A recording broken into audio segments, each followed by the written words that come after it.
button flowers. Aren't they cute? Let's make some. Here are the main supplies you'll need.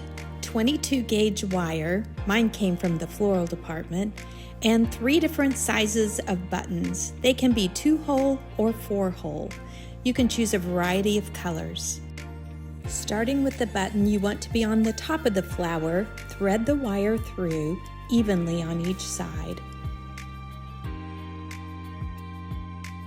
Next, thread on your middle-sized button. If it has 4 holes, use 2 opposite holes.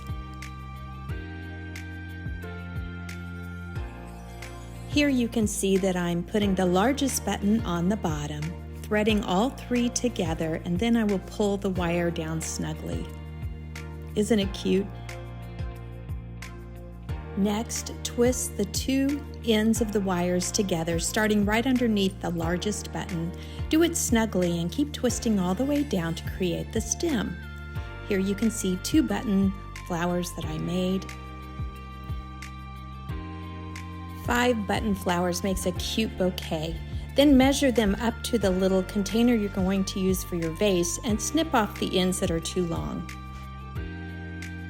Now wrap some wires around a pen to make some little corkscrew things to insert in your bouquet for interest and texture.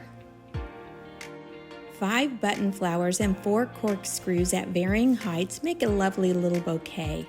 I'm using a salt shaker for the vase, and I wrapped some twine around the top for interest. Thanks so much for watching. Follow me for more.